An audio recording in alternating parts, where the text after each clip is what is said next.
सच्चिदानंद सतगुरु साईनाथ महाराज की जय।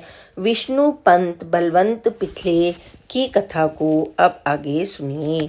विष्णु पंत खुश थे, लेकिन घबराहट भी थी, क्योंकि अब उनके पास एक भी पैसा नहीं था। अंत में उन्होंने पैदल कोपर गांव तक जाने का फैसला किया, क्योंकि उनके पास तांगे के लिए किराए तक के पैसे नहीं थे। वे अभी आधा एक मील ही पैदल चले कि एक तांगा आकर उनके पास रुका। तांगे वाले ने पूछा, आप दोपहर की तपती धूप में पैदल क्यों चल रहे हो? आप गांव वाले तो नहीं लगते। विष्णु पंत ने उत्तर दिया, मैं एक तलाती हूँ और अगले गांव जा रहा हूँ। तांगे वाले हंसकर बोले, आओ तांगे में बैठ जाओ, मैं आपको कोपर गांव ले जाऊंगा। विष्णु पंत ने चैन की सांस ली और वे कोपर गांव पहुंच गए। वे टांगे से उतरे और अपना सामान इकट्ठा किया। जब उन्होंने टांगे वाले को धन्यवाद करने के लिए ऊपर देखा, तो टांगे वाला और तांगा दोनों ही गायब हो चुके थे। उन्होंने स्टेशन में प्रवेश किया और इस आशा से इधर उधर देखने लगे कि शायद कोई जानने वाला मिल जाए, लेकिन आसपास कोई ऐसा व्यक्ति नजर नहीं आया जिससे वे उधार में कुछ रुपए मांग सके। इतने में रेलगाड़ी आ गई और उन्होंने बिना टिकट ही यात्रा करने व दंड भुगतने का निर्णय कर लिया। अगले स्टेशन पर टिकट निरीक्षक इनके डिब्बे में प्रवेश करते ही इनकी ओर देखकर बोले, नमस्कार पिथले साहब। विष्णु पंत उन्हें पहचान ना सके। उन्हें यह डर सताने लगा, क्योंकि टिकट निरीक्षण ने उन्हें पहचान लिया है, इसलिए वह उनसे तो टिकट अवश्य ही मांगेगा और टिकट न होने के कारण अपमानजनक स्थिति हो जाएगी। लेकिन ऐसा कुछ भी नहीं हुआ और वे कुशल पूर्वक मुंबई पहुंच गए।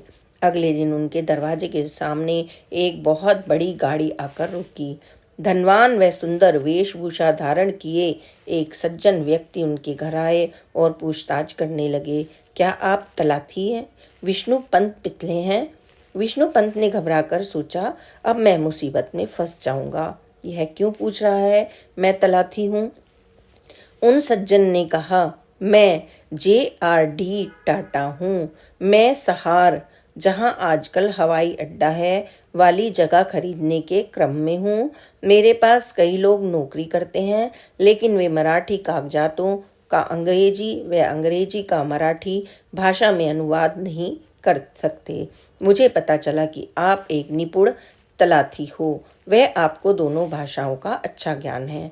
उनके शब्द सुनकर विष्णु पंत हक्के बक्के रह गए और केवल अपना सिर हिलाया। उन सज्जन ने अपनी बात को आगे बढ़ाते हुए कहा, तलाती के रूप में आप प्रतिमाह केवल 35 रुपए कमा सकते हो। अगर मेरे साथ आप काम करोगे तो मैं आपको प्रतिमाह 150 रुपए दूंगा। विष्णु पंत तुरंत बोले, मैं आपके लिए अनुवादक के रूप में काम करूंगा, लेकिन मुझे सोचने के लिए 2 दिन का समय दीजिए। टाटा ने हाँ कहा और अपनी गाड़ी में बैठकर वहां से चले गए। अब विष्णु पंत सोच में पड़ गए, अगर मैं सरकारी नौकरी से त्याग पत्र देता हूँ तो मुझे मिलने वाली पेंशन व अन्य लाभ से हाथ धोना पड़ेगा, और अगर इस व्यक्ति ने अपना वचन नहीं निभाया तो अगर वह अपना काम पूरा होने पर मुझे नौकरी से निकाल देगा तो ऐसा विष्णु पंत विचार करने लगे। सारी रात वे बहुत परेशान रहे। अचानक उन्हें ध्यान आया कि बाबा ने उनसे 15 रुपए दक्षिणा में लेकर उनकी जेब खाली करवा ली थी और अब उस रकम का 10 गुना वापस कर रहे हैं। 2 दिन के बाद टाटा को सहायक नौकरी का नियुक्ति पत्र व नौकरी में मिलने वाली अन्य सुविधाओं का ब्यौरा आदि लेकर तिनके घर आ गया। उसने विष्णु पंत को नियुक्ति पत्र पर हस्ताक्षर करने के लिए कहा। विष्णु पंत ने बाबा द्वारा दिए गए चित्र को प्रणाम कर नियुक्ति पत्र पर हस्ताक्षर कर दिए। श्री सच्चिदानंद सतगुरु साईनाथ महाराज की जय। अब हम विट्ठल यशवंत देशपांडे जी की अनुभव को सुनेंगे। दादर मुंबई में विट्ठल यशवंत देशपांडे नामक एक बालक अपने माता पिता व दादाजी के साथ रहता था। एक दुखद घटना उसे बाबा के पास खींच लाई। उसके दादा अचानक बीमार हो गए और धीरे धीरे उनकी आंखों की ज्योति समाप्त हो गई। डॉक्टरों, वैद्यों आदि के सभी उपचार व्यर्थ सिद्ध हुए। दादाजी अंधे हो गए।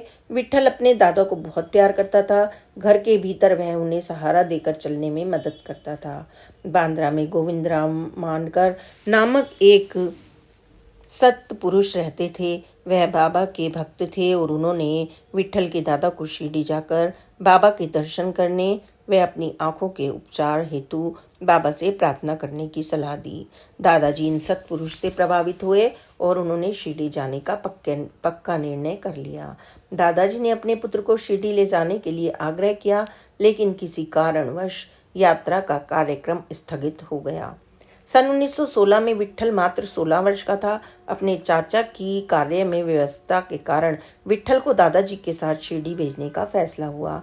यात्रा के पूर्व विट्ठल के माता पिता ने उसे दादाजी का ध्यान रखने व उन्हें तंग न करने के लिए बार बार समझाया। दादा पोता शिरडी पहुंचकर द्वारिका में गए। उन्होंने बाबा के दर्शन कर उन्हें दंडवत प्रणाम किया। बाबा बोले, मुझे दक्षिणा में 6 रुपए दो। जेब में हाथ डालने पर विट्ठल को उनमें एक 10 रुपए व एक 5 रुपए का नोट दिखा। उसने बाबा को 10 रुपए का नोट दे दिया, जो बाबा ने लेने से मना कर दिया। ना ही बाबा को 5 रुपए का नोट लेना गवारा था और ना ही वे विट्ठल को खुले पैसे देने को तैयार थे। विट्ठल ने फिर कोशिश की, लेकिन बाबा तो अपनी बात पर अड़कर रहे। मुझे दक्षिणा में 6 रुपए दो। विट्ठल दादाजी को नीचे सभा में ले आया और उन्हें दीवार के सहारे एक कोने में बिठा दिया। स्वयं वह द्वारिका माई से बाहर निकलकर खुले पैसों का इंतजाम करने में जुट गया।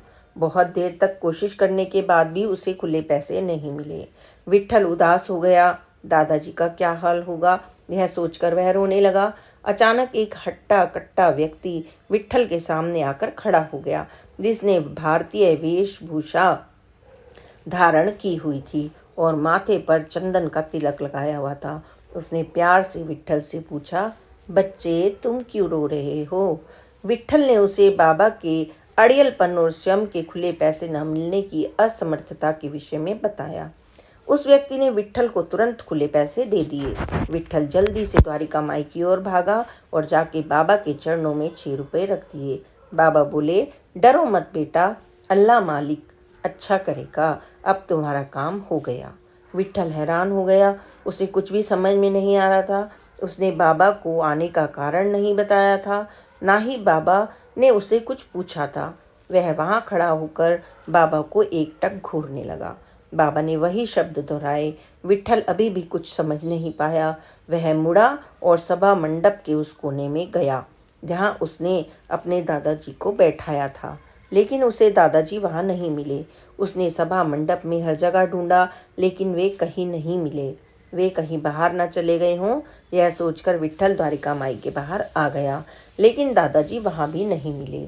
वह दादाजी को पुकारता हुआ गांव भर में घूमता रहा, लेकिन उनका कुछ भी अता पता नहीं चल रहा था।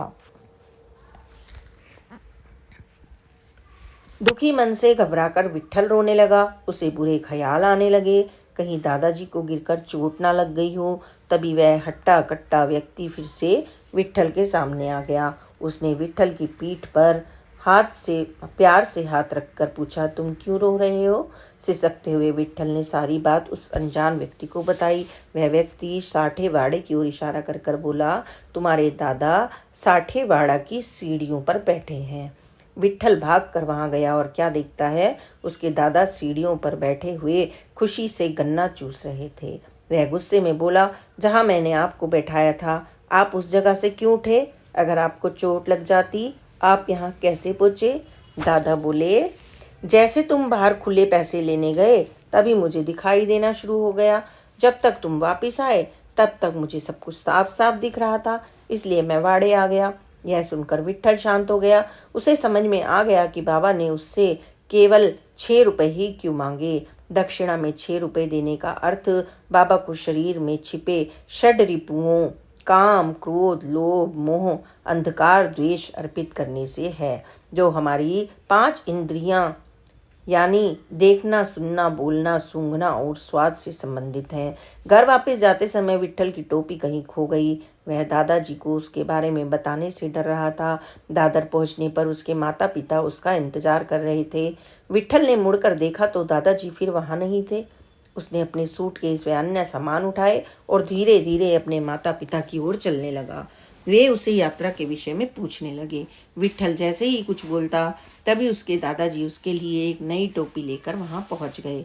वह खुशी से झूम उठा और उसे प्रमाण मिल गया कि उसके दादाजी की आंखों की रोशनी अब वापस आ गई थी।